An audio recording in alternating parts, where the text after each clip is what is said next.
क्या हुआ?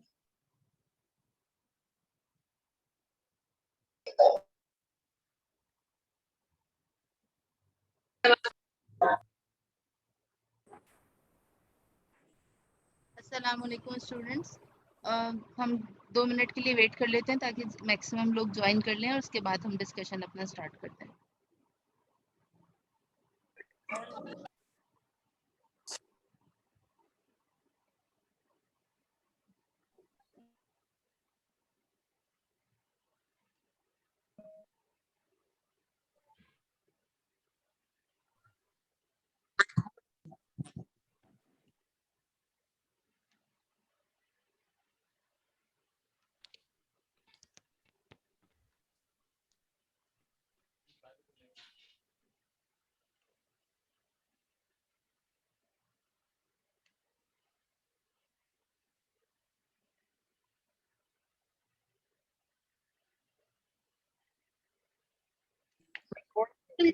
सो रहे हो क्या?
जी, सो वन बाय वन हम जो जनरल आप लोगों की क्यूरीज मैंने नोटिस किए हैं जो सब मुझसे पूछ रहे थे, हम उनको डिस्कस करते हैं और उसके बाद जो है वो अगर इसके अलावा अगर कोई और चीज़ आप पूछना चाहेंगे तो हम उसको देख लेंगे। ठीक है। सो फर्स्ट ऑफ ऑल जो असाइनमेंट इंस्ट्रक्शंस थी वो आई गेस काफ़ी क्लियर थी, बट स्टिल अगर आपको कोई प्रॉब्लम हुई थी तो हम उनको एक दफ़ा फिर से गो थ्रू कर लेते हैं। असाइनमेंट टाइटल जो है that is classification of hormones. Title page के हवाले से किसी को कोई क्यूरी नहीं है, सो उसको हम एज इट इज़ जाने देते हैं। Let's go to content. So सबसे पहली इंस्ट्रक्शन आपकी असाइनमेंट कंटेंट को लेकर थी कि it should be a hand written assignment और 6 A4 पेजेस से ज़्यादा ये एक्सीड नहीं करना चाहिए। ठीक है। अब उस कंटेंट में आपने क्या क्या चीज़ें कवर करनी थी, ये यहाँ पे किसी ने शेयर किया था, let me open that. Yes, here.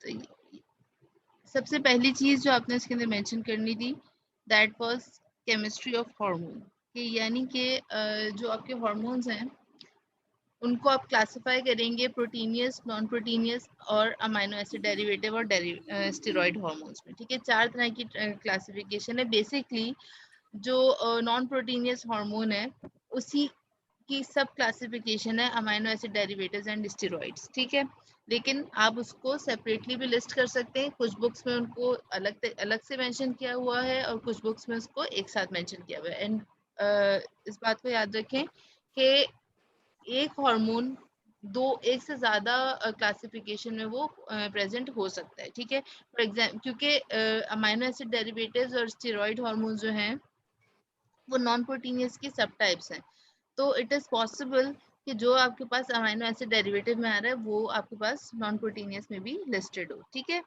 अच्छा, अगर आप सबसे पहली चीज़ आप उसको 2 to 3 लाइन्स में इन तमाम हार्मोन्स को डिफाइन करेंगे कि अगर आप किसी को प्रोटीनियस हार्मोन्स कह रहे हैं, why you are calling it a proteinaceous hormone. उसके स्ट्रक्चर में ऐसी क्या चीज़ है जिसकी वजह से आप उसको प्रोटीनियस हार्मोन कह रहे हैं। ठीक है।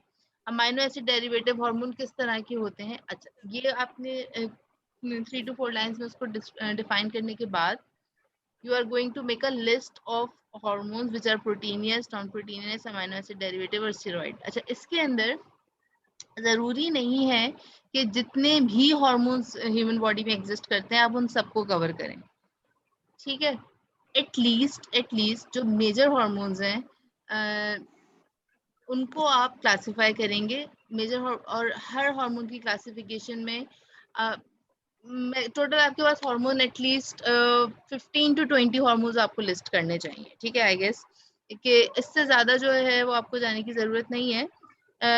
ये जो आपको पेज लिमिट दी गई है उसका रीजन यही है कि you should be able to sift through information कि कौन सी इन्फॉर्मेशन, कौन सा डेटा आपके लिए इम्पोर्टेंट है और कौन सा अनइम्पोर्टेंट है, ठीक है। हम क्योंकि इस वक्त पहले ऐसा होता था कि हमारे पास बुक्स होती थी, लेकिन अब हमारे पास क्योंकि इंटरनेट है, इंटरनेट पे एक बहुत huge amount of information available होता है। So you should be able to sift through the knowledge कि आपको पता होना चाहिए कि कौन सी इंफॉर्मेशन है जो हमारे हिसाब से इम्पोर्टेंट है और कौन सी इंफॉर्मेशन हमारे लिए इम्पोर्टेंट नहीं है, क्योंकि you belong to a medical profession. तो मेडिकल प्रोफेशन में जब आप हैं तो उसमें जब आप ऐसा आपने सुना होगा, देखा होगा अपने इर्द गिर्द भी कि अगर किसी को कोई बीमारी डायग्नोस होती है या कोई उसको मेडिसिन प्रिस्क्राइब की जाती है तो वो क्या करता है, सबसे पहले वो उसको गूगल करके देखता है। गूगल पे आपके पास हर तरह की इंफॉर्मेशन अवेलेबल होती है। अब उस हर तरह की इंफॉर्मेशन में कौन सी इंफॉर्मेशन ऑथेंटिक है, कौन सी काम की है, कौन सी नहीं है, वो किसी लेमैन को नहीं पता होता।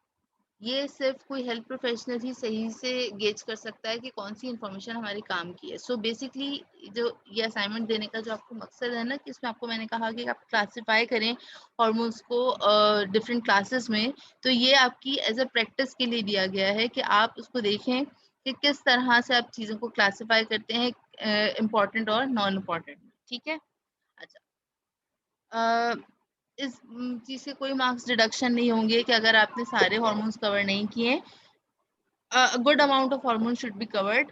लेकिन जब मैं असाइनमेंट आपका देखूं तो मुझे अंदाजा होना चाहिए कि हाँ जी आपने इसके ऊपर वर्किंग की है। ऐसा ना हो कि मुझे जस्ट वो किसी का कॉपी पेस्ट असाइनमेंट लगे या लगे कि बस जान छुड़ाई है।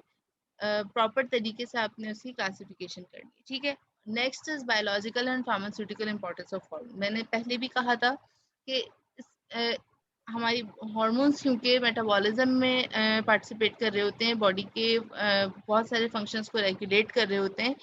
सो इट इज पॉसिबल कि एक हार्मोन मल्टीपल तरह की चीज़ों में इन्वॉल्व हो। For example if you are talking about corticosteroids hormone जो है वो बेइंतहा उनके फंक्शंस हैं, ठीक है। तो ज़रूरी नहीं है कि आप तमाम फंक्शंस उसके लिस्ट करें। अगेन पेज लिमिट आपको इसीलिए दी गई है कि आप सिर्फ इम्पोर्टेंट इंफॉर्मेशन को प्लेस करें वहाँ पे और बाकी की इंफॉर्मेशन को आप डिस्कस कर दें, ठीक है। सो अगर मैं आइडियली देखूं, अगर फॉर एग्जाम्पल अगर मैं खुद में ही अगर असाइनमेंट बना रही होती तो मैं ये करती कि क्लासिफिकेशन ऑफ हार्मोन्स जो है, जो डिफाइन करने वाला है पोर्शन, उसके लिए मैं एक A4 पेज रखती, ठीक है। उसके बाद जो लिस्टिंग है that would come on the next page, ठीक है। और बाकी के जो 4 पेजेस बचेंगे उसमें मैं जितने भी बायोलॉजिकल और pharmaceutical importance of hormone cover कर सकती होंगी वो मैं कवर कर लूंगी, ठीक है। और एक और आपका काम जो मैंने आपको करने के लिए दिया था वो ये था कि कौन कौन से हार्मोन्स जो हैं वो मार्केट में एज इट इज़ अवेलेबल होते हैं, लाइक ह्यूमन ड्राइव्ड हार्मोन होते हैं, और कौन कौन से हार्मोन्स जो हैं वो as a synthetic hormone available है। तो जब आप बायोलॉजिकल और फार्मास्यूटिकल इंपॉर्टेंस लिखेंगे तो आपने ये चीज़ मेंशन करनी है, ठीक है। अच्छा, पहले मैं देख लेती हूँ चैट में कि अगर कोई क्वेश्चन पूछ रहा है कोई, उसके बाद हम A4 size sheets, can be loose sheets or not? Yes, they can be loose sheets. आप उनको स्टेपल कर दें साथ में, जो नॉर्मल A4 पेजेस होते हैं आपके पास, आप उनके ऊपर अपना राइट अप करें और उसको स्टेपल कर दें। Pharmaceutical importance means function. No, pharmaceutical importance does not mean their role in human body. ठीक है, pharmaceutical importance फार्मास्यूटिकल इंपॉर्टेंस ये होती है कि जब कोई चीज़ as a pharmaceutical preparation available है ना, तभी उसकी फार्मास्यूटिकल इंपॉर्टेंस आती है। फॉर एग्जांपल इंसुलिन है, इंसुलिन हार्मोन है, which is being used for the treatment of diabetes. That is the pharmaceutical importance of insulin. ठीक है. अब इसी से रिलेटेड इंसुलिन का एक ऑपोजिट फंक्शन वाला हार्मोन है glucagon. Glucagon is not available pharmaceutically, it is not available as a pharmaceutical preparation, so it does not have any pharmaceutical importance. It is important for the body, yes, but it is not important pharmaceutically. So basically आपने जो hormones as a medicine या किसी भी form में market में available है, for example thyroxine है. Thyroxine is a hormone which is available in the market. Thyroxine जो है वो सिंथेटिक फॉर्म में अवेलेबल होता है. तो सिंथेटिक फॉर्म में अवेलेबल होता है बॉडी में मल्टीपल तरह के थायराइड डेफिशिएंसी के लिए आप उसको यूज कर रहे हैं. So it is important pharmaceutically. So pharmaceutical importance और और role in human body both are different things. ठीक है. अच्छा, ये कब तक सबमिट करना है? सबमिशन आपकी मैंने आपको पहले भी बताया था कि ईद के बाद जब आप ने आना था यूनिवर्सिटी तब आपने सबमिट करना था. अब आई डोंट नो कि जून से ऑनवर्ड ऑनलाइन ही चलेगा या फिजिकल होगा, या जब इस असाइनमेंट को आप जब भी फिजिकली यूनिवर्सिटी आएंगे आपने उसको सबमिट करना है. एंड इन केस के ऑनलाइन ही चला ये सेमेस्टर तो फिर मैं आपसे पोर्टल पे सबमिशन ले लूंगी. ठीक है. बट फॉर नाउ आप जस्ट इसको कंप्लीट करके रखें और आई वुड सजेस्ट कि आप इसको जल्दी कंप्लीट कर लें, क्योंकि आपकी क्लासेस जब भी स्टार्ट होंगी तो आपका एक इनफॉर्मल सा जो है वो मिड टर्म होगा. तो आई सजेस्ट कि आप इसको जल्दी से कंप्लीट कर लें. ठीक है. अच्छा, हार्मोन vitamins, मिशाल what do you mean about vitamins? हमने विटामिन्स अभी तक कवर नहीं किए हैं. अभी तक आपका जो मिड टर्म का सिलेबस है उसमें आपका हार्मोन्स है, प्रोटीन्स है और एंजाइम्स है. इन 3 चीजों का आपका मिड टर्म का क्विज होगा. ठीक है. बाकी जो चीजें हैं कार्बोहाइड्रेट्स, विटामिन्स एंड लिपिड्स, इसको मैं इंशाल्लाह ताला जून से जो क्लासेस कंटिन्यू होंगी वो मैं आपको समझाऊंगी. Laiba synthetic form of hormones के बारे में इंपॉर्टेंस लिखनी. देखें, हार्मोन जो है, सबसे पहले आपने हार्मोन का नाम लिखा, उसके बाद आप ये मेंशन करेंगे कि वो जो मार्केट में अवेलेबल है वो नेचुरल सोर्स से अवेलेबल है या सिंथेटिक प्रोडक्ट अवेलेबल है. ठीक है.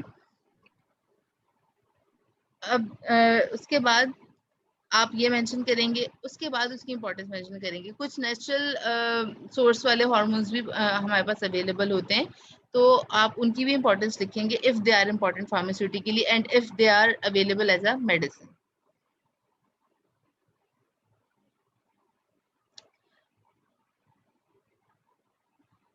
आपके जो मिड टर्म एग्जाम्स हैं वो ऑफिशियली नहीं हो रहे हैं, बट हमें एक अनऑफिशियल असेसमेंट करने के लिए कहा है, जो कि मैं क्विज के थ्रू करूंगी. और मेरा पहले भी प्लान था आप लोगों का क्विज करने का, लेकिन आई वाज टोल्ड कि रमजान में आप लोगों की इस तरह की एक्टिविटीज नहीं रखनी है.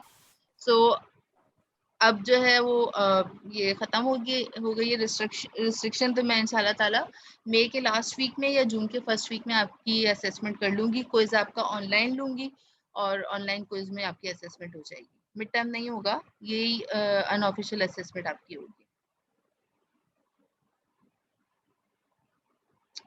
So, any more questions?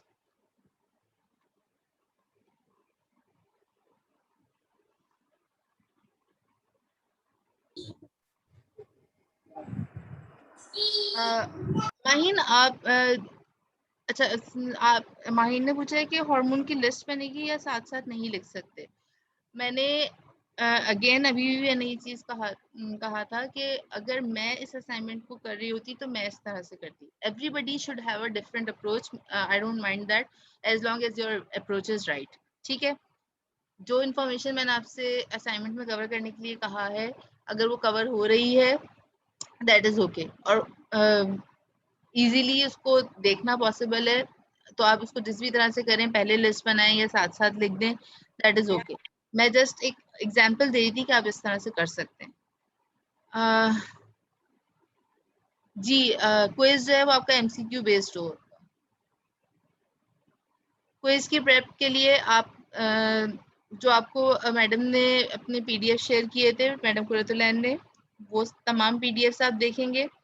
Secondly कुछ लेक्चर्स मैंने आपको यूट्यूब के ग्रुप में शेयर किए थे, वो आप देखेंगे, और हार्मोन्स जो आप असाइनमेंट कर रहे हैं उसमें से आपके पास क्वेश्चंस होंगे। LMS पे आपके पास अभी तक कोर्स आना शुरू हो गए हैं क्या? No ma'am. तो LMS पे अगर नहीं आ रहे हैं तो मैं गूगल क्लासरूम पे ले लूंगी ये कोर्स।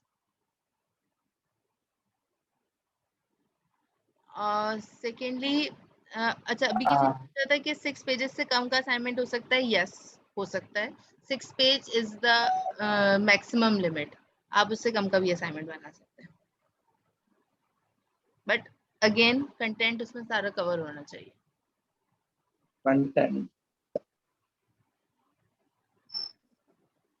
ओके, कमला दे तो असपागल। Who is that? बेटा क्लास लो तुम दोनों चुपचाप। नहीं बोलना, वो कुछ बोल ही नहीं दिए। उसने बोला कौन है? Mohammad Umar, I can see you are speaking.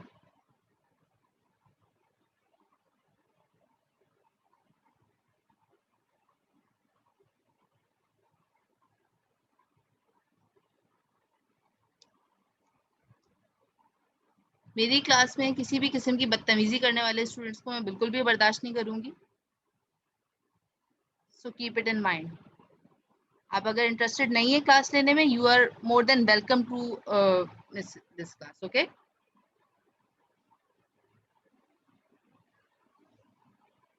Any more questions?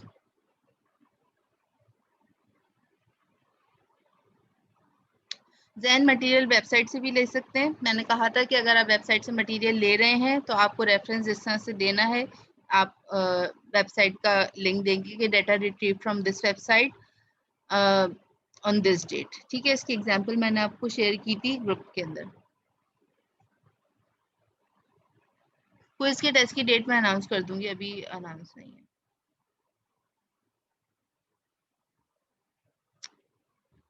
Assignment sequence जो है वो आप अपनी मर्जी से रख सकते हैं।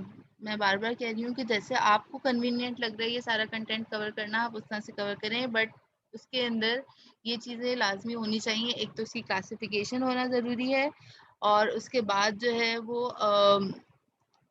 ये मेंशन करना है कि हार्मोन्स जो है वो as a synthetic product available है या नेचुरल प्रोडक्ट में अवेलेबल है, सॉरी नेचुरल सोर्स से अवेलेबल है, और उसकी फार्मास्यूटिकल इंपॉर्टेंस।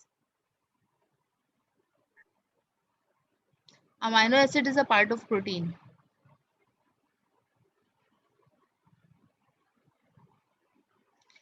एग्जैक्टली, रेफरेंसेस में आप हर वो चीज़ मेंशन करेंगे जो जो आपने असाइनमेंट बनाने के लिए यूज़ की है। अगर आपने बुक से लिया है तो बुक का जो है वो आप मैंने इसका प्रॉपर तरीका आपको बताया था कि बुक का नाम होगा, ऑथर्स का नाम होगा, उसका एडिशन नंबर होगा, ये सारी चीज़ें आप मेंशन करेंगे। बिल्कुल प्रॉपर तरीके से रेफरेंसिंग करनी है। Okay,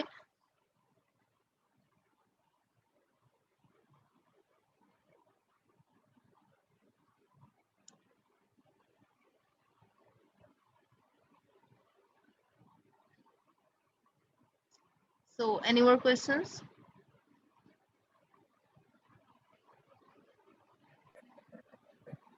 no ma'am. Okay okay, thank you class. इंशाल्लाह ताला हम जून 1 से अपने रेगुलर लेक्चर्स जो है वो रिज्यूम करेंगे, और सबसे पहले हम कार्बोहाइड्रेट से स्टार्ट करेंगे। तो if you want to do some pre studies you can do that. ठीक है, thank you so much ma'am. Okay, you are welcome. Okay, that's all. अल्लाह हाफिज़ मैम। अल्लाह हाफिज़।